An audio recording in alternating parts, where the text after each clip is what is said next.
कच्छावा राजपूतों की अलवर रियासत। आमेर के राजा उदयकरण सिंह के दूसरे पुत्र बर सिंह को बहराणा की जागीर मिली। बर सिंह के पुत्र महराज हुए और महराज के पुत्र नरुजी थे। आमेर नरेश चंद्र सेन ने नरुजी को ढूंढाड़ से निकाल दिया था। तब नरुजी चित्तौड़ चले गए, वहाँ उन्हें जहाजपुर की जागीर मिली। नरुजी बड़े वीर और स्वाभिमानी राजपूत सरदार थे, इसलिए इनके वंशज नरुका कच्छावा कहलाए। नरुजी के एक पुत्र लालाजी थे। लालाजी के वंशज लालावत नरुका कच्छावा कहलाते हैं। लालाजी के एक पुत्र उदय सिंह थे।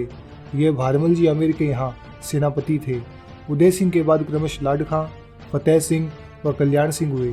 कल्याण सिंह को मिर्जा राजा जय सिंह ने माचेड़ी का ठिकाना दिया था।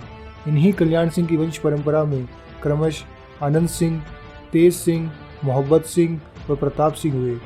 राव प्रताप सिंह का जन्म 1 जून 1740 ईस्वी को हुआ था।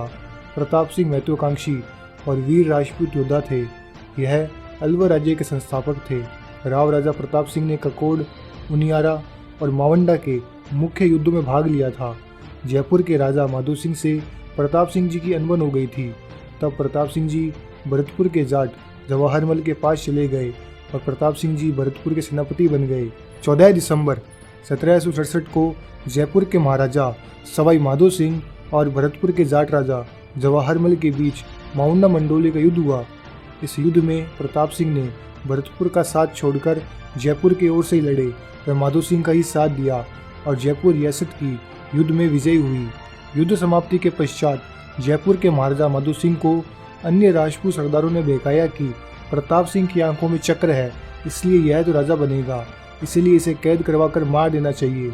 जयपुर के महाराजा माधो सिंह द्वारा बंदी बनाने से पहले ही प्रताप सिंह को भगाने में ढूला के ठाकुर दलेल सिंह व महार के रावत सिंबू सिंह ने मदद की थी।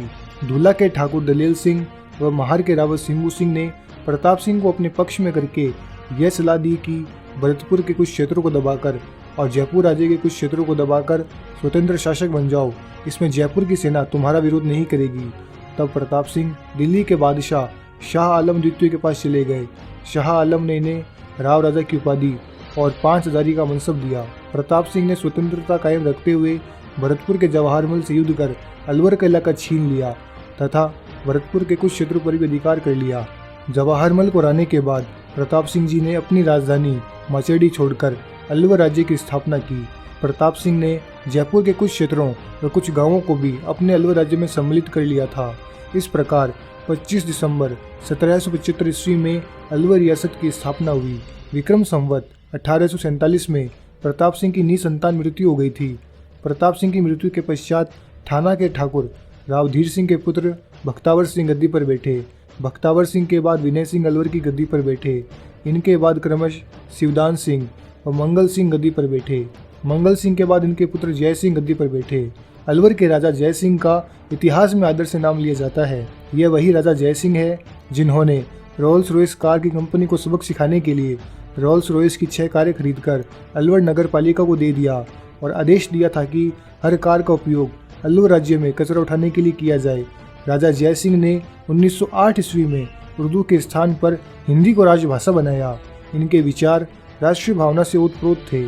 इसके अलावा राजा जय सिंह ने निडर होकर सन 1931 में गोलमेज सम्मेलन में उन्होंने अपने विचार रखे जो अंग्रेजी सत्ता के विरुद्ध पड़ते थे।